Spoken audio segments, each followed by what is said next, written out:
10 dernières années, je pense que les moments, j'ai probablement deux moments auxquels je suis le plus fier. C'est difficile de dire que j'ai pas été très très fier qu'on se rende aux Jeux olympiques. À ce moment-là, on était une entreprise dans l'événementiel, de dire on est choisi par les Jeux de Pyeongchang pour réaliser la technologie de bracelet intelligent dans le village olympique.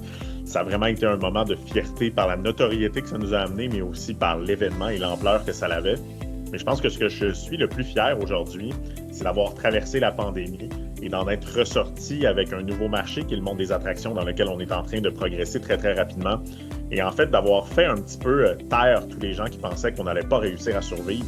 Au contraire, on est beaucoup plus fort, beaucoup plus solide aujourd'hui. Ça a vraiment été quelque chose de... Je suis très, très fier d'avoir traversé ça, mais surtout d'avoir traversé avec énormément de résilience. Et aujourd'hui, de voir que l'entreprise va encore mieux qu'avant la pandémie. Bonne question.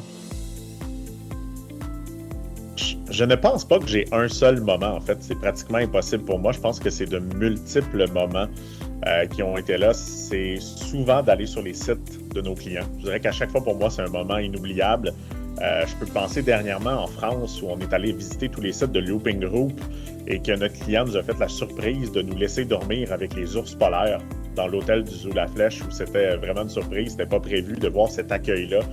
Mais je pense qu'une des autres choses que je suis le plus fier, c'est d'avoir fait le 4 jours semaine. Pour moi, l'innovation, c'est pas juste en technologie, c'est pas juste dans le produit, c'est dans la façon de gérer.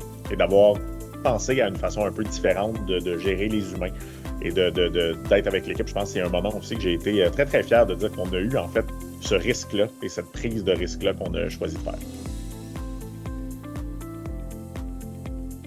Qu'est-ce que j'ai appris dans les dernières années? Je pense qu'on n'arrête jamais d'apprendre. En fait, depuis les 10 dernières années, je suis presque toujours inscrit dans des cours, des écoles, du mentorat, du coaching. Je pense que j'ai énormément appris à grandir en tant que leader. L'équipe a changé, l'équipe a grandi. Définitivement, de passer de quelqu'un qui était plus dans les opérations à réfléchir sur la compagnie, puis à être vraiment au-dessus un petit peu de la compagnie, puis à réfléchir au futur. J'ai aussi énormément appris sur l'importance d'une technologie qui est fiable, qui est robuste, l'importance de bien comprendre ce secteur-là.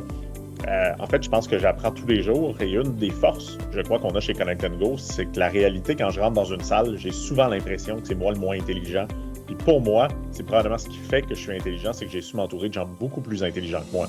Donc, j'apprends tous les jours avec l'équipe aujourd'hui que j'ai la chance de travailler, qui est la meilleure que j'ai eu la chance de gérer dans toutes mes expériences entrepreneuriales.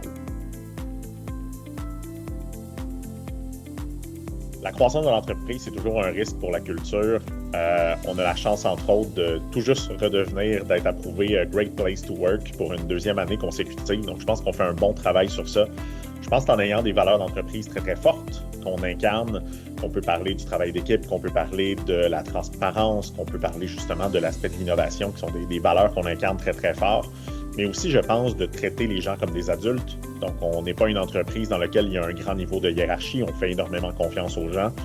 Et je pense qu'après, c'est de s'entourer des meilleurs. Je pense qu'il y a malheureusement trop d'organisations s'entourent de gens peut-être qui sont plus faibles qu'eux.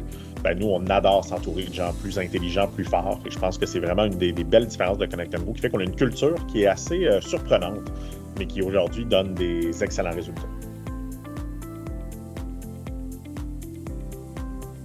Un conseil que je pourrais me donner dans les 10 prochaines années, c'est probablement de prendre encore un petit peu plus de risques. En fait, je trouve que depuis la pandémie, ça a été quand même difficile à vivre.